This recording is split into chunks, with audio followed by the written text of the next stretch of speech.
Good evening, Beauce Bay Presbyterian Church. This is our Wednesday night series. We've been going through just several places in the Bible talks about loneliness. I think this is an important topic, especially during this time of social distancing, of quarantine, that we haven't seen each other as much. We've missed our usual activities, and that includes our usual gathering, our usual seeing, our FaceTime, or hugging, or touching. So we're more likely to feel lonely now.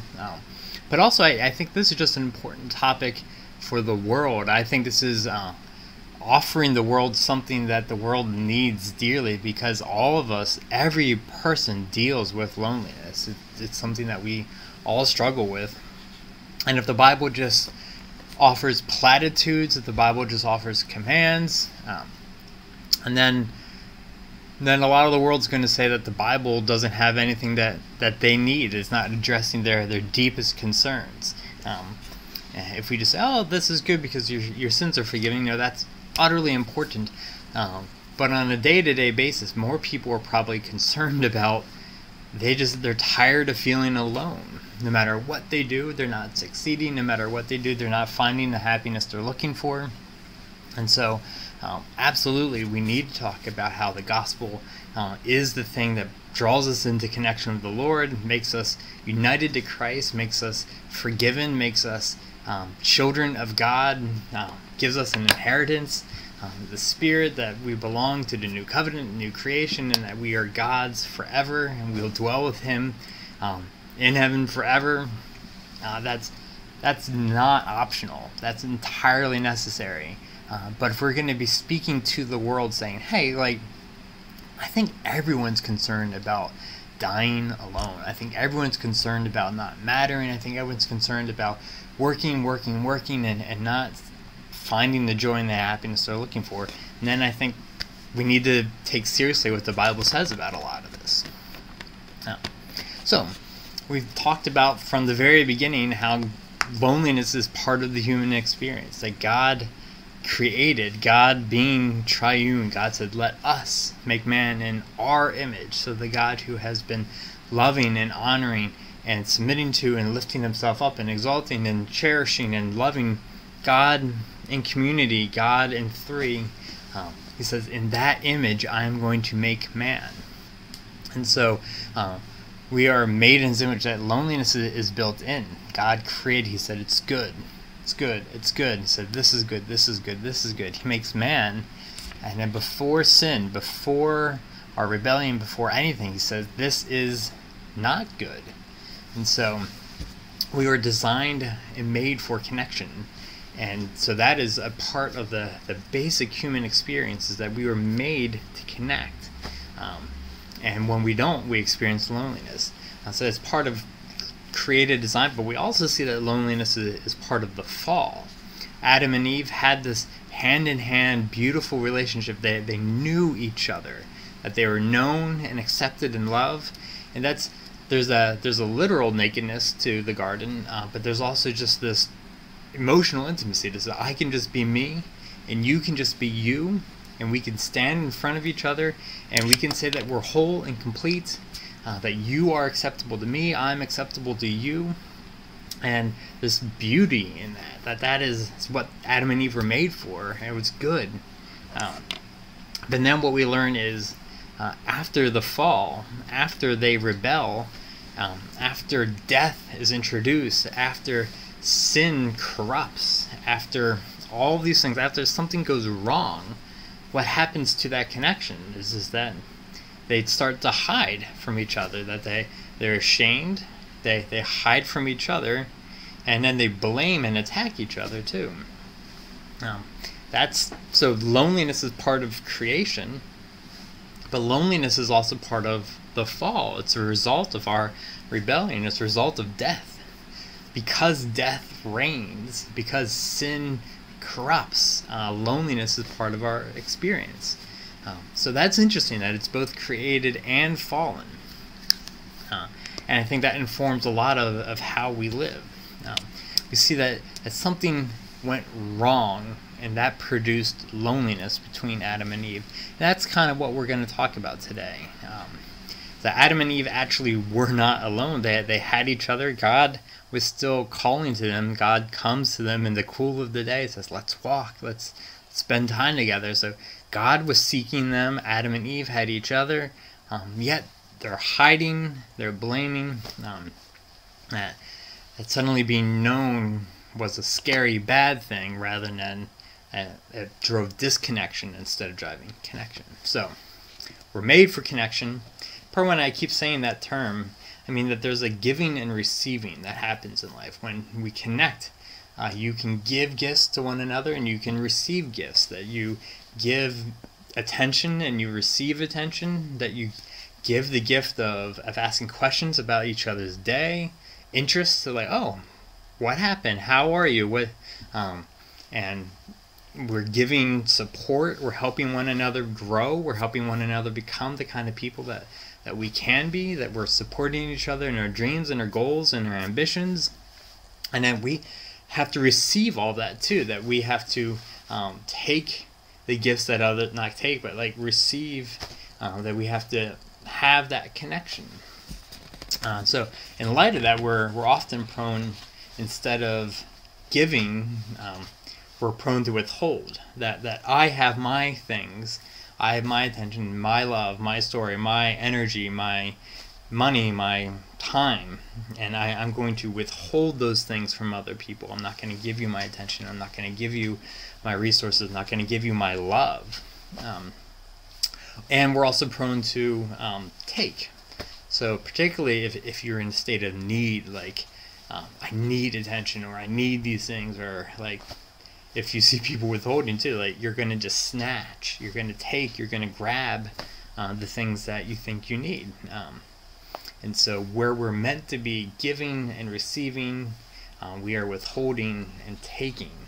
And that's a real problem. Today we're going to look at another story of another biblical hero who just felt totally alone. And we're going to examine what that looks like, what his expression of loneliness did, and go from there. And how that interacts with our idea of giving and receiving and connection.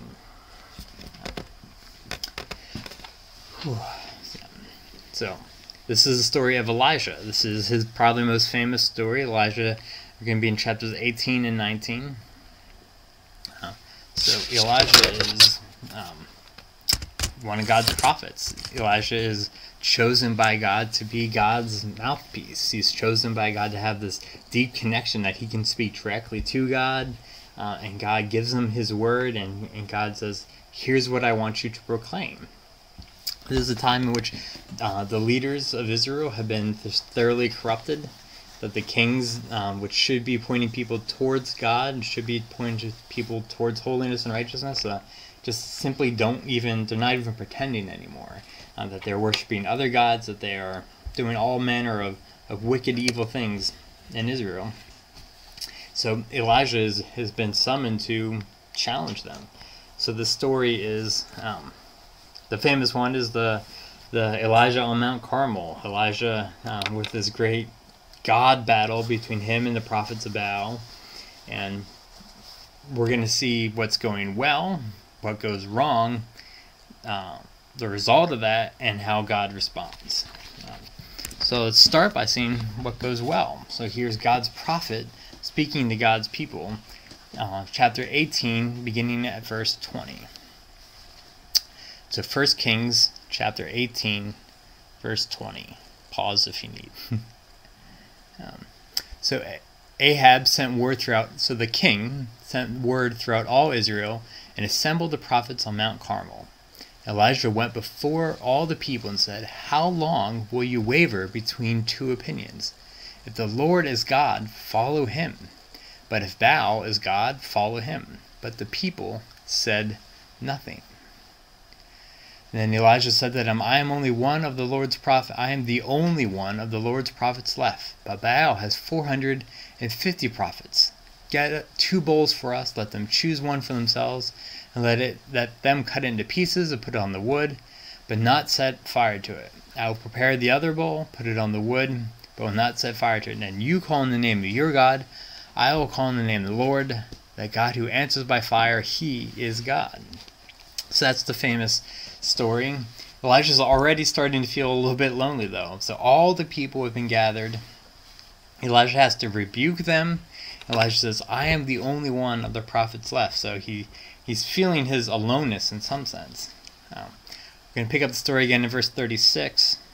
A little further down, after the prophets of Baal have failed to light their thing on fire, and after Elijah has soaked his sacrifice with water, verse 36, Elijah prays. It says, At that time of sacrifice, the prophet Elijah stepped forward and prayed, O Lord, God of Abraham, Isaac, and Israel, let it be known today that you are God in Israel, and that I am your servant, and have done all these things at your command. Answer me, O Lord, answer me, so that these will know that you, O Lord, are God, and that you are turning their hearts back again. Then the fire of the Lord fell and burned up the sacrifice, the wood, the stones, and the soil, and also licked up the water in the trench. When all the people saw this, they fell prostrate and cried, The Lord, He is God. The Lord, He is God.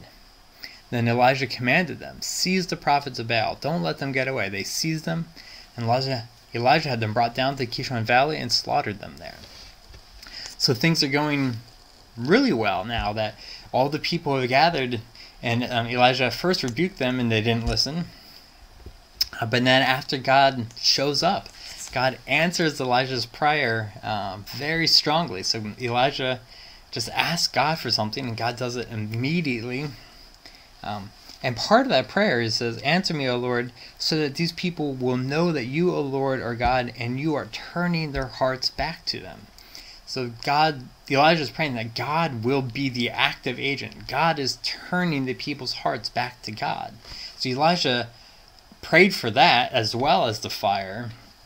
And God answers the fire, obviously, immediately, clearly, beyond question. God answered that prayer.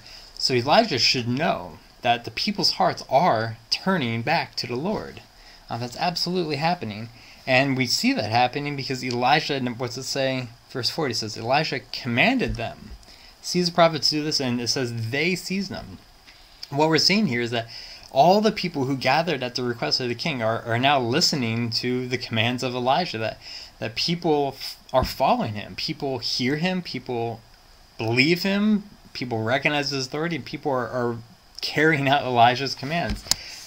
Elijah is not alone. So the people's hearts are being turned back to God, and they're obeying, they're following, they're doing what he says. That Elijah has teammates, Elijah has a people, Elijah has this gathering. So things are going well. He's got many followers. But then things start to go wrong. Chapter 19, things outside Elijah start to go bad. It says, chapter 19 verse 1 says, Now Elijah told Jezebel everything. Ahab told Chapter 19 verse 1. Now Ahab told Jezebel everything Elijah had done, and how he had killed all the prophets with the sword. So Jezebel sent a messenger to Elijah to say, May the gods deal with me, bid ever so severely, if by this time tomorrow I do not make your life like that of one of them. Basically she's saying, we're going to have you killed. Now Elijah was afraid and ran for his life. When he came to Beersheba in Judah, he left his servant there, while he himself went a day's journey into the desert. He came to a broom tree, sat down under it, and prayed that he might die. I have had enough, Lord, he said. Take my life. I am no better than one of my ancestors. And he lay down under the tree and fell asleep. Soon we see that God shows up and they have a conversation. And we're going to skip just ahead a little bit. We're going to see God asks them what he's doing there. Verse 13 of chapter 19 says, Then a voice said to him, What are you doing here, Elijah? Elijah replied, verse 14, he said, I have been very zealous for the Lord God Almighty. The Israelites have rejected your covenant, broken down your altars, and put your prophets to death with the sword. I am the only one left, and now they are trying to kill me too. So Elijah is despairing of life itself. He is depressed. He's sending away his servants. He left them a day's journey behind. Elijah is just not doing well, even though the context makes it so clear that Ahab the king has listened to him, the people has listened to him, that they have surrounded him, that they've obeyed him, that God is answering the prayer that he would begin to turn to people's hearts towards him. So in all those ways, Elijah is absolutely not alone. The context is emphasizing that point. But he still doesn't feel connection. He doesn't feel like he can give and receive. He feels like he's all alone. He's been abandoned. He says, and now they're trying to kill me too. So yes, he does have some enemies. Sometimes you are literally going to be rejected by people. Sometimes some people are absolutely going to overlook you. But part of what we see here is that Elijah is a great hero of the faith. God has just used Elijah mightily. Elijah clearly a man of faith, chosen by God for God's work. And yet, he feels so alone that he's sending his servant away. He's going in the desert to die. He doesn't want to see anyone. He's despairing of life itself. He says, they all have left me. I'm the only one. They're all turning against me. So he feels really rejected. He feels really alone. I just want to linger here for just a moment, just because I think it's so important to say that sometimes loneliness has nothing to do with how many people are around you or not. For a number of complicated reasons that takes too long to get into here, there was a time in seminary where I was experiencing a pretty deep depression. And I had roommates, and my roommates were some godly, amazing people, and they were good friends. They were wise people who cared about me. We enjoyed each other's company, that they understood grace, they understood love, and we were living in the same apartment. But it was just so much easier for me just to sleep all day, so much easier for me to isolate myself, to not be alone, and to be alone. And it's fascinating when I look back on the times, like, wow, like, these were people who loved me. These were good, honest, God-honoring servants of the Lord, and I was in as close proximity as possible to them, but I still just felt disconnected. And I think that's the nature of the problem, is that in this lifetime, we will always experience certain degrees of loneliness. So I don't know who you are, what your family situation is like. I don't know your private, most inner thoughts, but all of us experience loneliness at some point in some time. And it might be that no one's around you, or it might be that there's plenty of people around you, and you can still just feel remarkably lonely. And so that's important, that your capacity for giving and receiving is sometimes diminished. Your connection, your giving and receiving, is about more than just, are there people around you? Your connection is, do you have the capacity to be giving and receiving all manner of gifts and love and things like that? So sometimes even just when we're just really sick and weak, we might not be able to give much, but someone can make you chicken noodle soup. They can pull a blanket over you while you sleep on the couch, and they can feed you and care for you. And so if you might not even have the capacity to give, but you still might feel really loved and just not alone if you can receive those gifts in love. And so just what that means is that it requires a capacity to be able to receive it. Like sometimes if you're in such a deep pain, if you're just, your body is hurting in just a painful, just remarkable way, it doesn't matter how much food they give you, if they pull a blanket over your head or not. Just like you might not be in a place where you can receive that love at all. You're just like, I'm in too much pain to even say thank you for these muffins you brought. Like you're just in too much pain that it doesn't matter. So connection is dependent on a capacity that you will have to give and receive love, to give and receive all manner of things. And so I was in a situation where the people were doing everything they could to give me as much love as they could. I'm sure they could have done technically a little more, but they were giving well. They were giving intelligently, wisely, lovingly, graciously, kindly. They're trying to pour love into me, but I couldn't connect. Didn't have the capacity to receive that.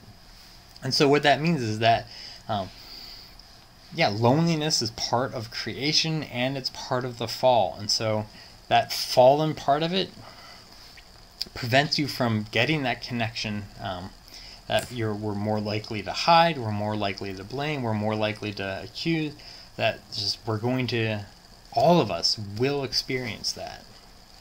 It's just inevitable.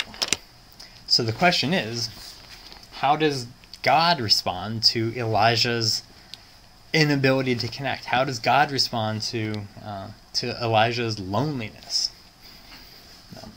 So this is chapter 19. We're going to pick up in verse 5. I read it there. So chapter 19, 5 says, "And then Elijah lay down under the tree and fell asleep. All at once an angel touched him and said, 'Get up and eat.' He looked around, and there by his head was a cake of bread baked over hot coals and a jar of water. He ate and drank, and they lay down again. The angel of the Lord came back a second time and touched him and said, 'Get up and eat, for the journey is too much for you.' So he got up and ate and drank. Strengthened by that food, he traveled 40 days and 40 nights until he reached Horeb, the mountain of God. There he went into a cave and spent the night. And the word of the Lord came to him, 'What are you doing here, Elijah?' He replied, 'I have been very zealous for the Lord Almighty. The Israelites have rejected your covenant, broken down your altars, put your prophets to death with the sword. I am the only one left. Now they are trying to kill me too.' The Lord said, 'Go out and stand on the mountain in the presence of the Lord, for the Lord is about to pass by.' And that great and powerful wind tore the mountains apart and shattered the rocks before the Lord. But the Lord was not in the wind. After the wind there was an earthquake, but the Lord was not in the earthquake. After the earthquake came a fire, but the Lord was not in the fire. And after the fire came a gentle whisper.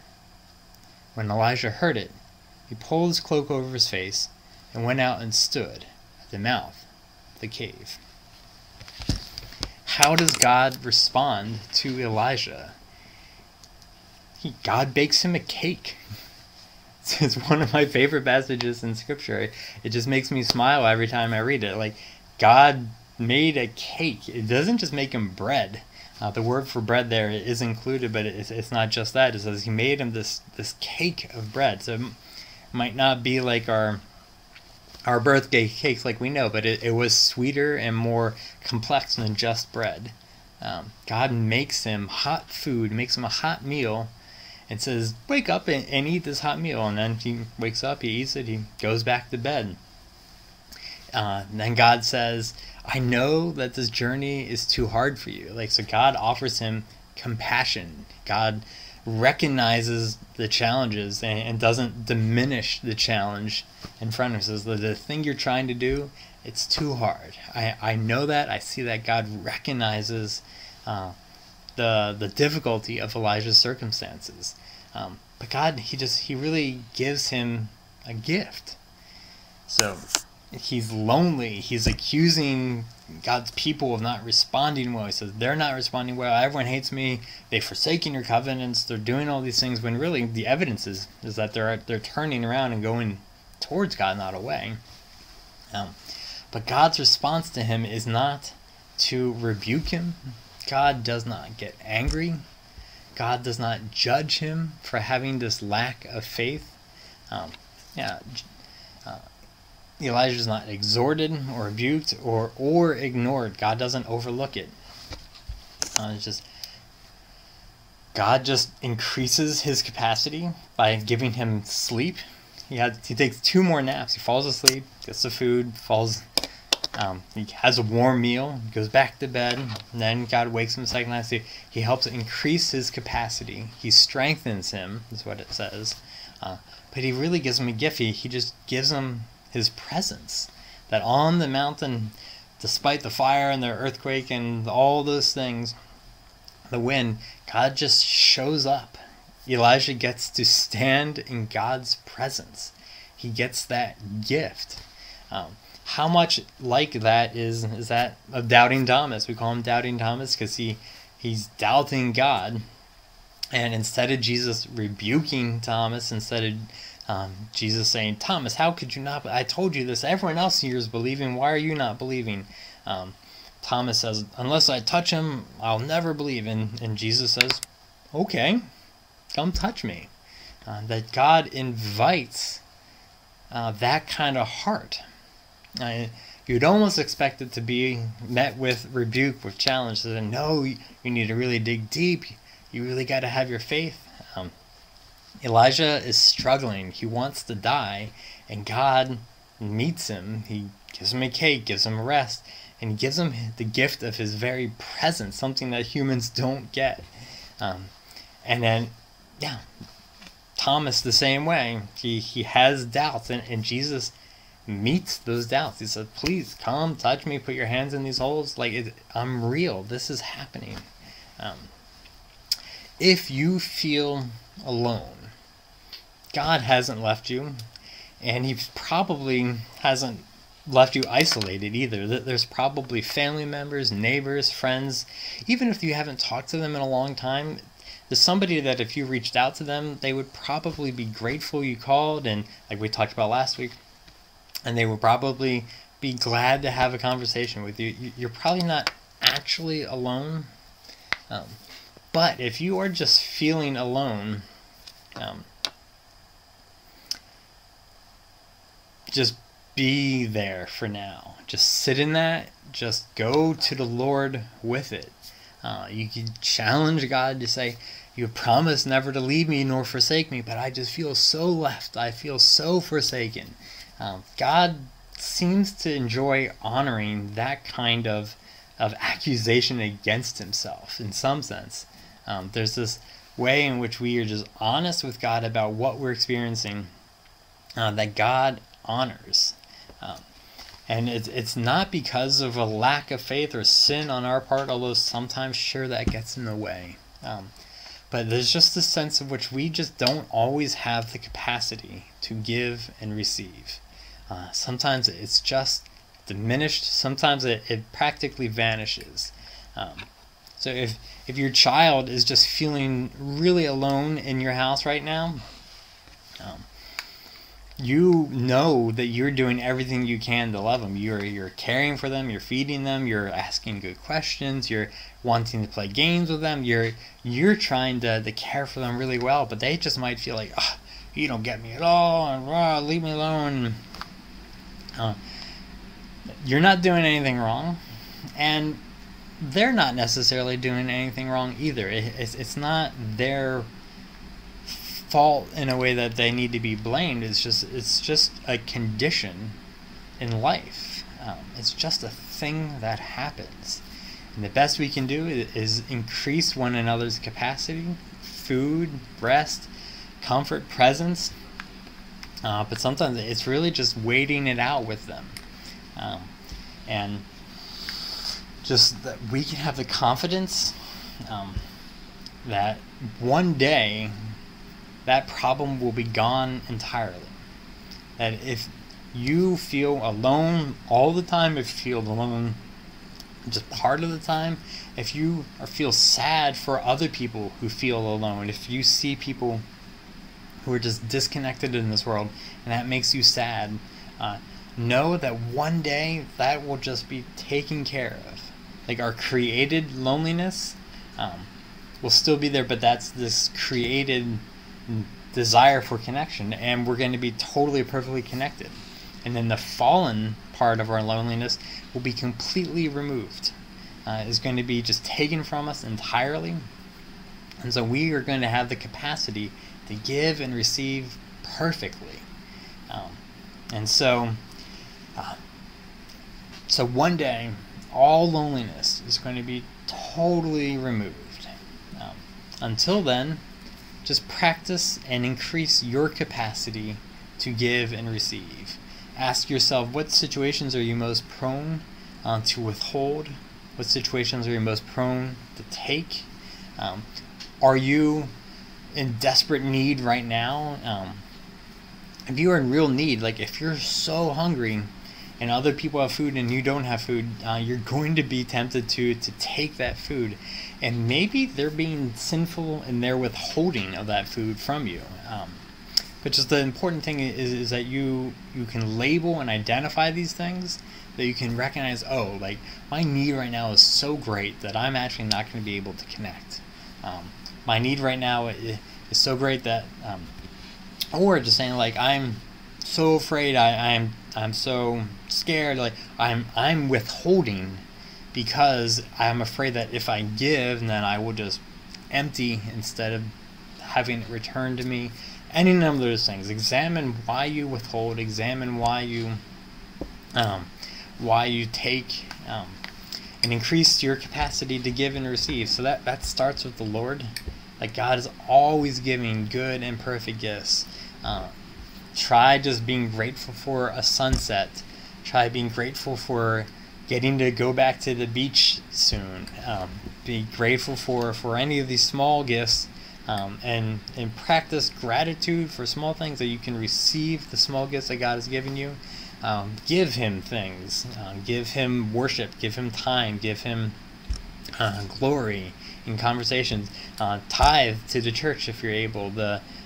Give in some way and then receive from the Lord. And you'll see that He is enough. That He is giving abundant, many beautiful gifts. And you can receive all day from Him, and then you can practice giving Him, and the more you do that, your capacity can increase, and you will be able to do it more and more with others. So if people genuinely are overlooking you, if people really are rejecting you, if you have your increased capacity from the Lord, that's going to give you the strength to, from time to time, reach out and try anyway. So if your family is rejecting you, go play dominoes with a neighbor. Go give and receive somewhere else, and just like trust that God is going to take away all the things that prohibit connection one day. And so it's beginning now in faith. Have the faith to believe that one day it will all be gone. Have the faith to believe that one day there will be only connection and no disconnection. And so have the faith to start walking in that direction, trusting that one day it will happen. And then knowing that it just reigns for now, gives us the compassion, the grace, the empathy that we need to just be sad about sad things, to recognize that, to say that even Elijah would be lonely at times, that the best of people still experience it. And you can just eat the cake, you could just take the nap, you could just pause, and then get back up and go and make those connections in the future. Thanks for spending this time with us tonight. Thanks for spending this time with us over the last 6 weeks. I'm going to make a playlist. You can watch all of them. This is an important topic. Still, if you have any questions on it, please come to me. But I think this is something the world desperately needs. And so take the time and enter social distancing to continue to draw closer to the Lord, to be more honest and open with Him, to even accuse Him if you are feeling rejected or overlooked. And then God will show up. If you feel like you've been left behind with Him, just go to Him and say, God, why?